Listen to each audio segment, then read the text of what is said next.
নারে তাকবীর। এটা আমাদের বিপ্লবের পরিভাষা। এই পরিভাষার সঙ্গে শহীদদের রক্ত মিশ্রিত হয়ে আছে, ঠিক কিনা বলে? সম্মানিত মুসল্লিয়ানে কেরাম, আল্লাহ রাব্বুল আলামিন আমাদেরকে যত নিয়ামত দিয়েছেন, সব নিয়ামতের ভিতরে অনন্য দুইটা নিয়ামত এত বেশি গুরুত্বপূর্ণ। এর মধ্যে সবচেয়ে দামি নিয়ামত হচ্ছে আমার আপনার সুস্থতার নিয়ামত। এই সুস্থতার নিয়ামত টুকুন তখন আপনি বুঝবেন যেদিন আপনি অসুস্থ হয়ে যাবেন। আমাদের মাঝে যত মুসল্লিরা আছেন, জুমাবারে যখন আসি আমি আপনাদের চেহারাগুলো দেখি, অনেককে যখন অসুস্থ মনে হয় আমি বারবার আল্লাহর এই নিয়ামতের কথা স্মরণ করি। নি'মাতানি মাগবুনুন ফীহিমা কাসীরুম মিনান নাস। অধিকাংশ মানুষ দুইটা নিয়ামত হারিয়ে ফেলে, দুইটা নিয়ামত খোঁজে। এক নাম্বার নিয়ামত আস-সিহ্হা, সুস্থতার নিয়ামত হারিয়ে যাবে, তন্ন তন্ন করে খুঁজবেন। এই সুস্থতা যখন হারায় যাবে, পদে পদে আপনি বুঝবেন সবচাইতে দামি নিয়ামত হচ্ছে সুস্থতার নিয়ামত। জোরে বলেন আল্লাহু আকবার। কত টাকার মালিক আপনি হলেন, এর চাইতে বড় নিয়ামত আল্লাহ আপনাকে কতটুকুন সুস্থ রেখেছে। আমরা অনেক সময় আল্লাহর প্রশংসা আদায় করতে পারি না, কিভাবে প্রশংসা আদায় করতে হয় বুঝি না। আল্লাহর প্রশংসায় যদি এতটুকুন বলার চেষ্টা করি, আলহামদুলিল্লাহ, আল্লাহ আমাকে অনেক ভালো রাখছে। আপনি কম খাইলেন, কম পড়লেন, অন্যের চাইতে আল্লাহ তাআলা আপনাকে হয়তো কম দিয়েছে। সুস্থতার যে নিয়ামত আল্লাহ তাআলা আপনাকে দিয়েছে, এই একটা নিয়ামতের কথা কল্পনা করে যদি আপনি আল্লাহর প্রশংসা আদায় করেন, অবশ্যই যিনি নিয়ামত বাড়িয়ে দিবেন তিনি কে? আল্লাহ। এই জন্য যখন আপনি অসুস্থ হয়ে যান, আল্লাহ রাব্বুল আলামিনকে তখনও স্মরণ করবেন। ওয়াইদা মারিতু ফাহুয়া ইয়াশফিন। অসুস্থ যখন আমি হয়ে যাই, আমার মালিক আমাকে সুস্থ বানায় দেন। আল্লাহর নবী প্রতিনিয়ত এমন কিছু দোয়া পড়েছেন। ফজরের নামাজের পরে নবীজি আল্লাহ রাব্বুল আলামিনের কাছে প্রতিদিন সুস্থতার নিয়ামত চেয়েছেন, মাগরিবের নামাজের পরে চেয়েছেন। ফলশ্রুতিতে নবীজি সহ সাহাবায়ে কেরামদেরকে যিনি সুস্থতার নিয়ামত দিয়েছেন তিনি কে? নবীজি সাল্লাল্লাহু আলাইহি সাল্লাম প্রতিদিন ফজরের নামাজের পরে সুস্থতার নিয়ামত আল্লাহর কাছে কামনা করতেন। নবীজি পড়তেন আল্লাহুম্মা আফিনি ফি বাদানি। সবাই পড়েন আল্লাহুম্মা আফিনি ফি বাদানি, আল্লাহুম্মা আফিনি ফি সামঈ, আল্লাহুম্মা আফিনি ফি বাসরি, লা ইলাহা ইল্লা আনতা। এই দোয়াটা নবীজি 3 বার পড়তেন। কি আছে দোয়ার ভিতরে? আল্লাহুম্মা আফিনি ফি বাদানি, আল্লাহ আপনি আমার শরীরটাকে সুস্থ রাখেন, মুক্ত রাখেন বিপদ আপদ থেকে। অসুস্থতার যে বড় মুসিবত, এই মুসিবত থেকে আল্লাহ আপনি আমার শরীরটাকে সুস্থ রাখেন। আল্লাহু আকবার। আল্লাহুম্মা আফিনি ফি সামঈ, আমার শ্রবণ শক্তিকে আল্লাহ আপনি সুস্থ রাখেন, শ্রবণ শক্তিটাকে আল্লাহ আপনি ভালো রাখেন। আল্লাহুম্মা আফিনি ফি বাসরি, দৃষ্টি শক্তিকে আল্লাহ আপনি ভালো রাখেন। শরীর যদি সুস্থ থাকে, দৃষ্টি যদি ভালো থাকে, শ্রবণ শক্তি যদি ভালো থাকে, আপনি সুস্থ রইলেন। নবীজি সাল্লাল্লাহু আলাইহি ওয়াসাল্লাম প্রতিনিয়ত আল্লাহর কাছে চেয়েছেন আল্লাহর নবী হাদিসের ভিতরে বলেন, আজাবান লি আমরিল মুমিন ইন্না আমরাহু কুল্লাহু খায়র। মুমিনদের বিষয়টা বড় আশ্চর্যজনক। মুমিন বিপদে পড়ে যাবে, মুমিন মুসিবতে পড়ে যাবে, মুমিনের অনেক বড় ক্ষতি হয়ে যাবে। সর্ব অবস্থায় মুমিন মালিকের কাছে শুকরগুজারি আদায় করবে। এজন্য মুমিনকে যিনি সুস্থ করে দিবেন, বিপদ উঠায় নিবেন, তিনি কে? 5 কারণে আল্লাহ রাব্বুল আলামিন মানুষের বালা মুসিবত বিপদ উঠায় নেন। 5 কারণে। সবাই একটু বলি তো কয় কারণ? 5 কারণের প্রথম কারণ হলো অধিক পরিমাণে দোয়া করেন। লা ইয়ারুদ্দুল কাদা ইল্লা দুআ। অধিক পরিমাণে শুধু আল্লাহর কাছে আপনি চাবেন। দোয়া করার কারণে বালা মুসিবত ভাগ্যকে যিনি পরিবর্তন করে দিবেন, তিনি কে? 2 নম্বরে ভাগ্য পরিবর্তন হবে। লা ইয়ারুদ্দুল কাদা ইল্লাল বীর। পিতা মাতার সঙ্গে সুন্দরতম অবনত চিত্তে মাথা নোয়া ঝুঁকায়া কথা বলেন, পিতা মাতাকে সম্মান দিয়া কথা বলেন, পিতা মাতার সাথে সুন্দর ব্যবহার করেন। অবশ্যই যিনি দোয়া কবুল করে বিপদ মুসিবত থেকে হেফাজত করবেন, তিনি কে? এটা 2 নম্বর।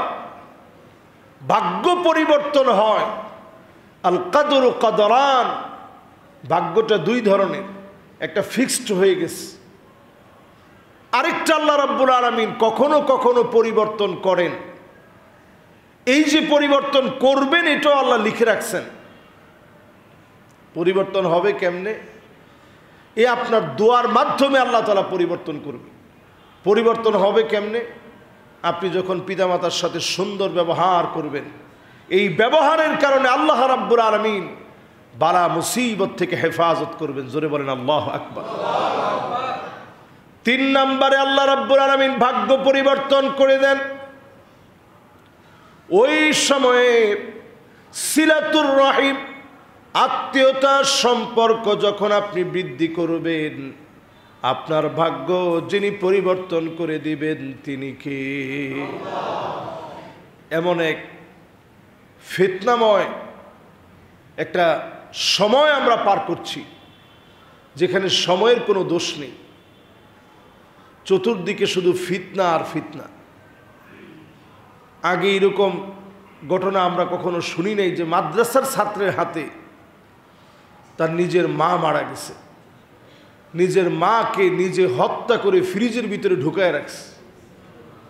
পৃথিবীটা কতটা বিবস্ব, কতটা নির্লজ্জ হলে পরে শুধুমাত্র একটা সম্পর্কের জেদ ধরে একটা মেয়েকে পাওয়ার জন্যে সামান্য কিছু হাত খরচ, ফ্রি ফায়ার আর পাবজি খেলতে হবে, এমবি কিনা লাগবে, এইরকম জেদ ধরে মাকে মানুষ হত্যা করে ফেলতে পারে।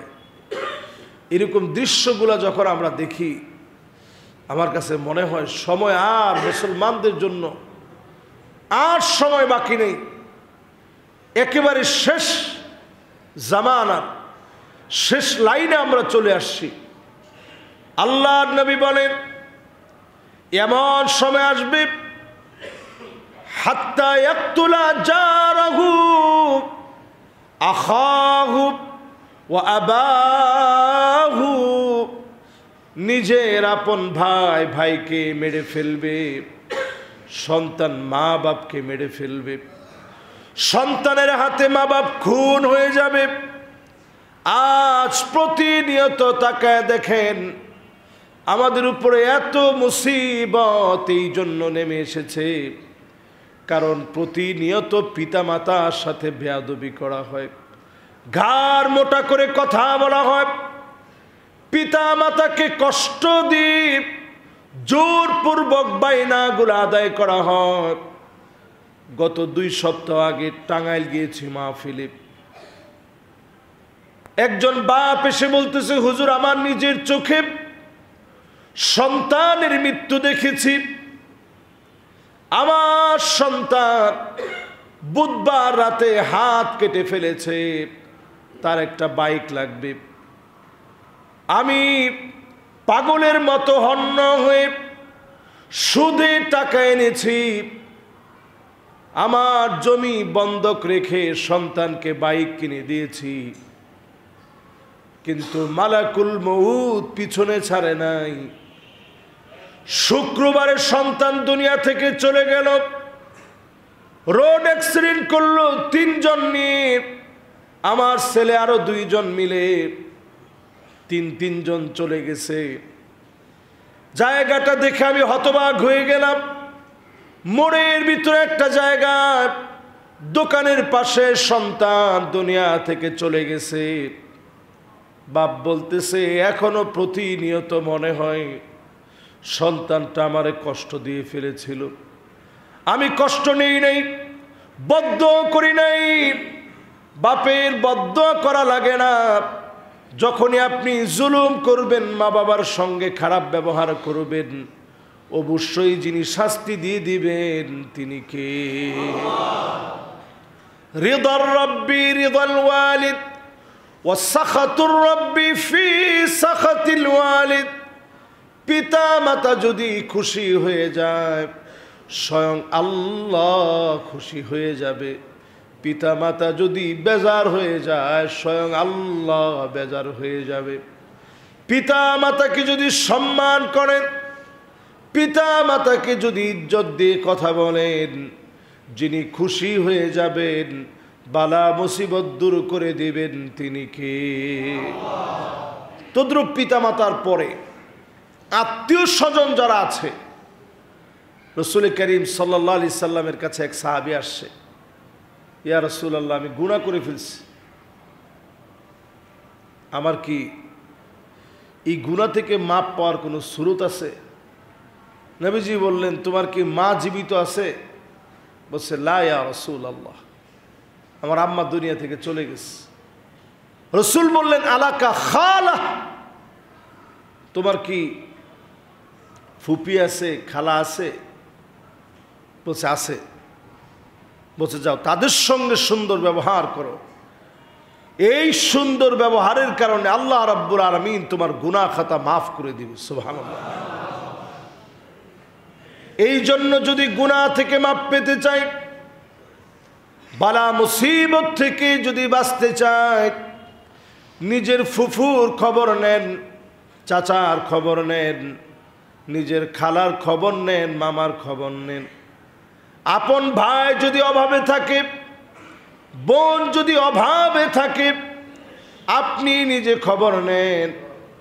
যদি কিছু দিতে নাও পারেন, আপন ভাইটাকে আপনি যাকাতের টাকা দিতে পারেন, বোনকে আপনি যাকাতের টাকা দিতে পারেন। জায়েজ আছে না নাজায়েজ? সবাই একটু নিজেরা ফতোয়া দেন, জায়েজ আছে? জায়েজ শুধু না, বরং আপনি দিবেন। আপনার ভাই যদি অভাবে থাকে, আপনার 1 লাখ টাকা যাকাত আসছে, প্রথমেই আপনি প্রায়োরিটি দিবেন আপনার ওই ভাইটাকে, তাকে আপনি দেন। প্রত্যেক মাসে কিছু কিছু টাকা আপনি অগ্রিম পাঠায় দেন। আপনি শুধু দেওয়ার সময় নিয়ত করে রাখেন যে যাকাতের টাকা দিলাম। ওইটা বলার দরকার নেই যে ভাই তোমার যাকাতের 5,000 টাকা পাঠাইছি। যাকাতের টাকা কিন্তু বলে দিতে হয় না যে ভাই যাকাতের টাকা দিলাম। আপনি বলবেন, ভাই তোমারে গিফট করলাম, তোমারে হাদিয়া দিলাম। যাকাত মানে আরেকজনকে মালিক বানায় দেওয়া। নিজের ভাইদের একটু খোঁজ খবর নেন, বোনের একটু খোঁজ খবর নেন। যিনি ভাগ্য পরিবর্তন করে দিবেন তিনি কে? আল্লাহ রাব্বুল আলামিন ভাগ্য পরিবর্তন করেন তখন ইস্তিগফার যখন অধিক পরিমাণে পড়বে, আস্তাগফিরুল্লাহ আস্তাগফিরুল্লাহ যখন বেশি বেশি পড়বেন, জবানে যখন আস্তাগফিরুল্লাহ চালু হয়ে যাবে, আপনার গুনাহ খতা মাফ করে বালা মুসিবত যিনি উঠায় নিবেন তিনি কে? বালা মুসিবত থেকে বাঁচার জন্যে ইস্তিগফার বেশি বেশি পড়া। নিজের ভাগ্য পরিবর্তনের জন্য ইস্তেগফার বেশি বেশি পড়া। বদরের প্রান্তে কি পরিমাণ নবীজি যে ইস্তেগফার পড়ছেন। আগের রাত্রিতে নবীজি সাল্লাল্লাহু আলাইহি সাল্লাম সেখানে নবীজি সাল্লাল্লাহু আলাইহি সাল্লাম চলে গেছেন। ওইখানে একটা মসজিদ হয়েছে, মসজিদে আরিশ, আপনারা দেখবেন গেলে, বদর প্রান্তের পাশে। ওই জায়গায় নবীজি সিজদায় পড়ে এত পরিমাণ কাঁদতেছিলেন আর বলতেছিলেন, ইয়া হাইয়ু ইয়া কাইয়ুম। হযরত আলী রাদিয়াল্লাহু তাআলা আনহু অবাক হয়ে গেলেন, এত পরিমাণ কান্না করার কারণ কি? কানটাকে নিয়ে নবীজির জবানের সামনে রাখলেন। কি বলে নবীজি এত পরিমাণ বেহুশের মতো কাঁদতেছে। গড় গড় করে ফুপিয়ে ফুপিয়ে আওয়াজ হচ্ছে, আজিজুন কাজিজিল মিরজাল। ফুটন্ত পানি গরম করার জন্যে পাতিল সহ যখন বসানো হয়, যেইভাবে আওয়াজ হয় নবীজির ভিতর থেকে এইভাবে আওয়াজ বের হচ্ছে। বড় অবাক হয়ে গেলেন, কি বলে নবীজি এত পরিমাণ কাঁদতেছে। দেখে বারবার আল্লাহকে বলতেছে, ইয়া হাইয়ু ইয়া কাইয়ুম, ও চিরস্থায়ী চিরঞ্জীব মালিক, এই মানুষগুলা যদি শেষ হয়ে যায় দিনের দাওয়াত কারা দিবে? আল্লাহ পাক কল্পনার বাহিরের বিজয়। বদরের প্রান্তে আল্লাহ পাক মুসলমানদেরকে বিজয় দিয়ে দিলেন। জোরে বলেন আল্লাহু আকবার। এটাকে ইয়াউমুল ফুরকান বলে।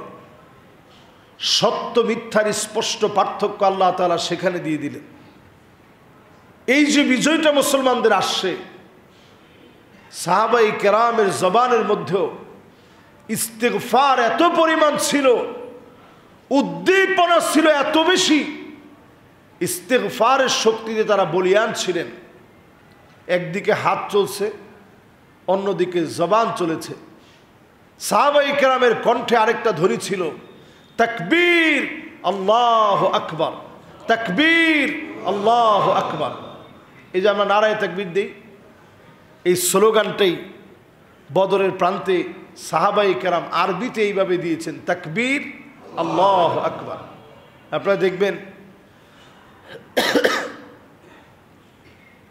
আরব দেশের বিভিন্ন, যদি আপনি আন্দোলনের কোনো ভিডিও দেখেন, দেখবেন সবাই বলে তাকবীর আল্লাহু আকবার। এটা হচ্ছে হাদিসের পরিভাষা। নারে তাকবীর, এটা আমাদের বিপ্লবের পরিভাষা। এই পরিভাষার সঙ্গে শহীদদের রক্ত মিশ্রিত হয়ে আছে, ঠিক কিনা বলে? এই জন্য নারে তাকবীর স্লোগান, এটা আপনারা ভুলে যান না। অনেকে দেখবেন নতুন করে এখন ফতোয়া দেয়, নারায়ে তাকবীর এটা তো হাদিসে নাই, আসেন আমরা নারায়ে তাকবীর বাদ দিয়া লিল্লাহে তাকবীর আল্লাহু আকবার বলি। লিল্লাহে তাকবীরও হাদিসের মধ্যে নাই। এটা আজকে আমি পরিষ্কার মিডিয়ার সামনে বললাম, লিল্লাহে তাকবীর হাদিসের মধ্যে নাই। হাদিসের মধ্যে আছে কি? শুধু তাকবীর আল্লাহু আকবার, এটা হাদিসের মধ্যে আছে। তাহলে আমরা যে নারায়ে তাকবীর বলি, এটা তাকবীর আল্লাহু আকবারের একটা সরাসরি অনুবাদ। যেই অনুবাদ রক্তের সঙ্গে মিশ্রিত, এই স্লোগান মুসলমান ভুলে যেতে পারে না, ঠিক কিনা বলে? এই স্লোগানের ভিতরে স্পিড আছে না নাই? এই জন্য এই স্লোগান অনেকের সহ্য হয় না। এই স্লোগান দিলেই অনেকে মনে করে যে এই স্লোগান তো রাজাকারের স্লোগান। এই স্লোগান কেন দেওয়া হলো? এই স্লোগান রাজাকারের স্লোগান নয়, এই স্লোগান ঈমান দীপ্ত মুসলমানের স্লোগান, ঠিক কিনা বলে?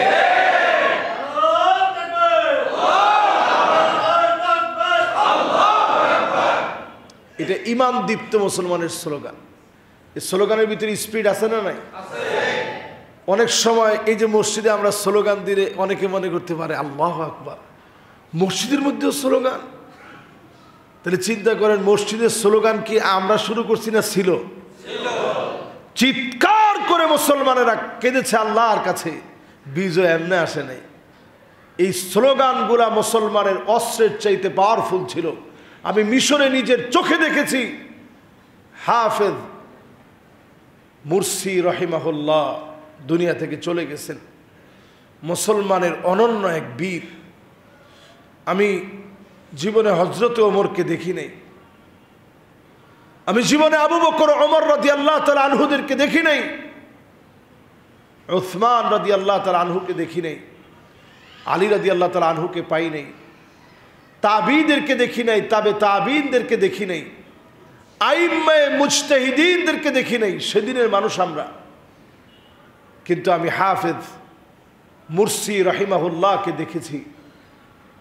উনি নিজে তাহরির স্কয়ারে যখন বক্তব্য দিলেন, তিনি বুকটাকে এইভাবে খুলে দেখালেন, আমি কোনরূপ প্রোটেক্টর পরে তোমাদের এখানে বক্তব্য দিতে আসিনি।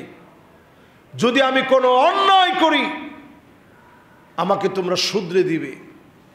আর আমরা শান্তিপ্রিয় মানুষ, তাদের মুখে থাকবে আল্লাহর নামের স্লোগান, সিলমিয়াতুনা আকওয়া মিনার রাসাসিল মাসবুক। তারা আমাদেরকে একদিকে বন্দুক দিয়া গুলি করবে, আমরা নিরস্ত্র খালি হাতে তাকবীর নিয়ে ঝাঁপায় পড়ব, জালেম আমাদের সঙ্গে পারবে না। জোরে কোন আল্লাহু আকবার।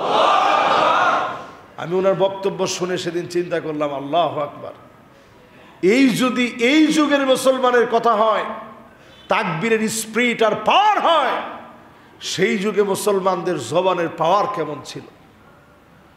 আমি আমার নিজের চোখে দেখেছি এই মানুষটা ফজরের নামাজের সময় বিভিন্ন মসজিদে গিয়ে গিয়ে হাজির হইতো।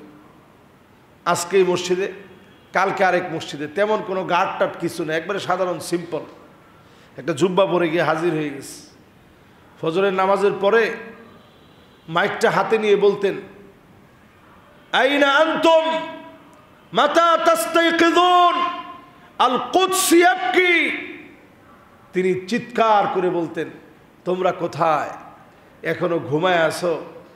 কুদস আজকে কাঁদতেছে, বাইতুল মুকাদ্দাস তোমাদের জন্য ফুপিয়ে কাঁদতেছে। কেমন করে মুসলমান তোমরা ঘুমায় আছো? জাগ্রত হও, নামাজের দিকে আসো, পড়েন আল্লাহু আকবার। ওনার এই চিত্র যখন শুরু হইল, পুরা মানুষের ভিতরে একটা বৈপ্লবিক পরিবর্তন শুরু হয়ে গেল, যে কোন জায়গায় না জানি প্রেসিডেন্ট আজকে আস। জুমার নামাজে এক জায়গায় হঠাৎ করে গিয়ে হাজির হইতেন, স্বাভাবিকভাবেই একটা প্রেসিডেন্ট গিয়ে জুমার নামাজ পড়ার জন্য হাজির হয়ে গেছে। অনেক সময় খতিব সাহেবরা বলতেন যে একটু কথা বলেন, বলতেন না আপনি কথা বলেন।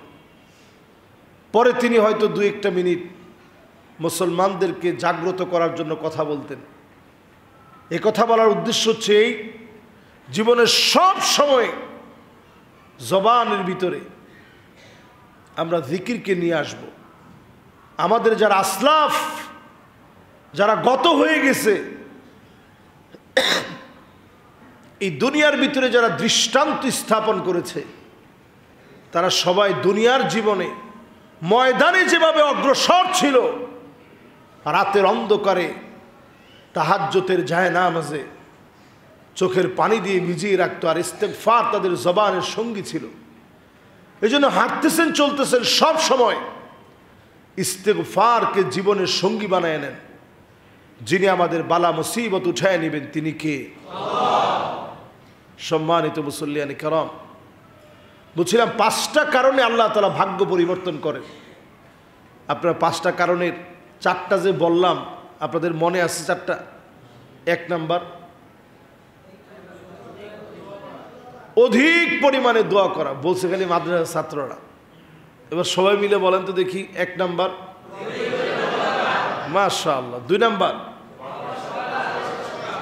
মাশাআল্লাহ। এগুলো সহজ বিষয়, খালি একটু আমলে আনবেন, কাজে লেগে যাবে জীবন। 3 নাম্বার আত্মীয় স্বজনের খোঁজ খবর নেওয়া। আমি মিশর থেকে এত পরিমাণ ফোন দিতাম, সত্যি এখন মাঝে মাঝে আমার নিজের কাছে নিজের খুব অপরাধী মনে হয়। মিশর থেকে আমি এত পরিমাণ ফোন দিতাম, আমার আত্মীয় স্বজন সবাই ফোন দিতাম আর দোয়া চাইতাম, ফোন দিতাম আর দোয়া চাইতাম। কিন্তু এখন আসলে সময়ের পরিবর্তনে ব্যস্ততাও অনেক বেড়ে গেছে, কিন্তু ব্যস্ততার দোহাই দিয়ে এটা থেকে তো মাপ পাওয়া যাবে না যে আমি অনেক ব্যস্ত হয়ে গেছি। ব্যস্ত বানাইছেন কে? ব্যস্ত আল্লাহই বানান।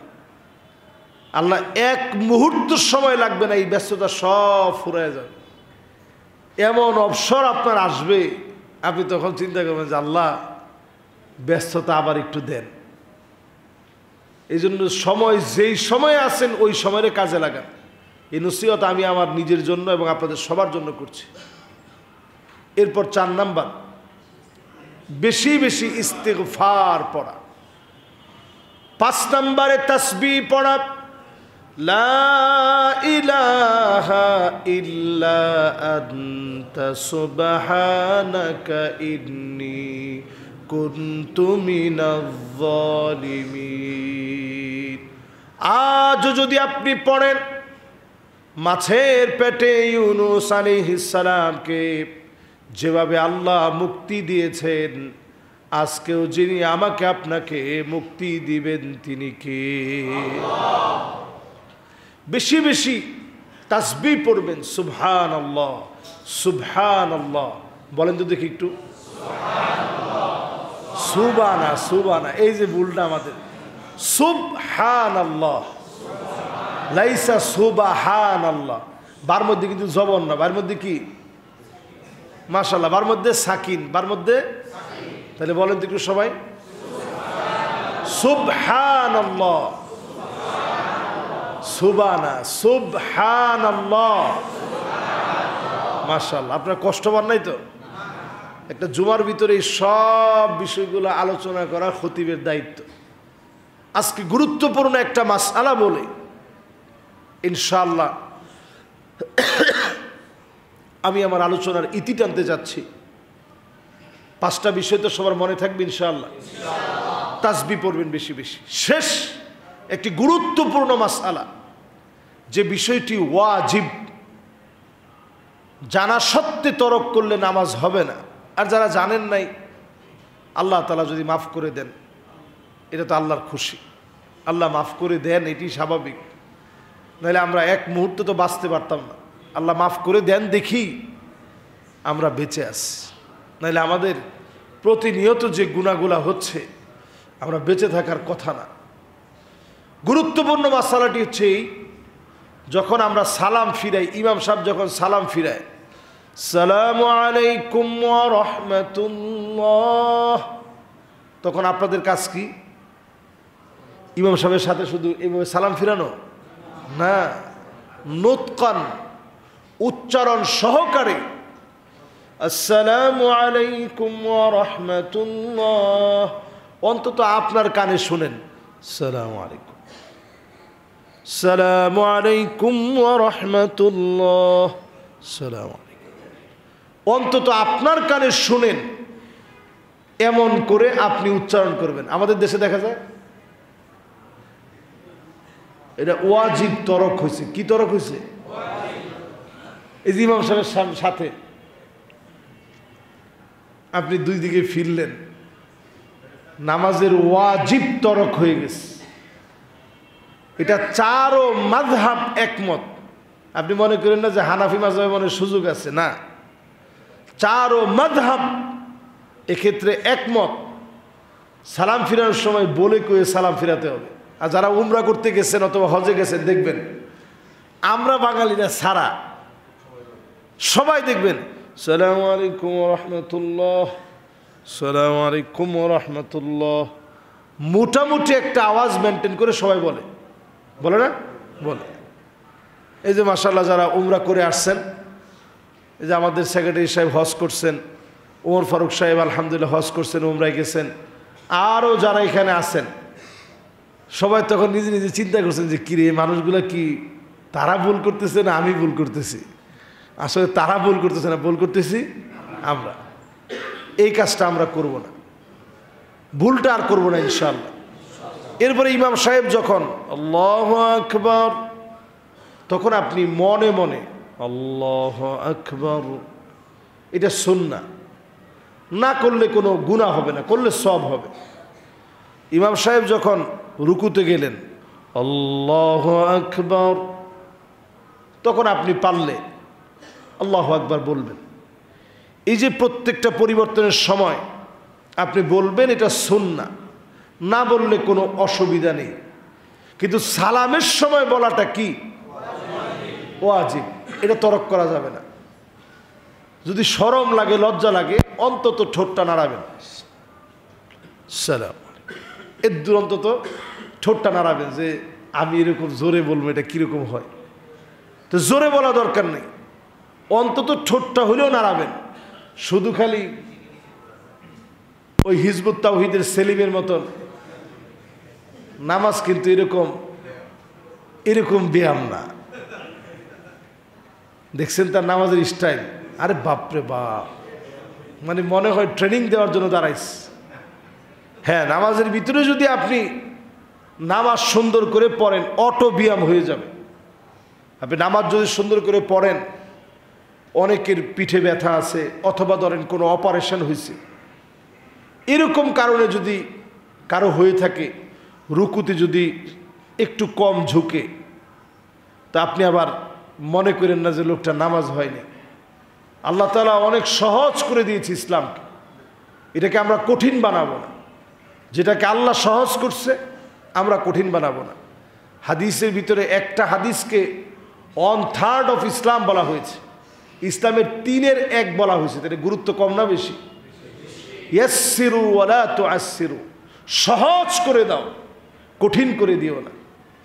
বাশশিরু ওয়ালা তুনাফফিরু, শুভ সংবাদ দিয়ে দাও, দলে দলে মানুষকে ভয় দেখায় পৃথক করে দিও না।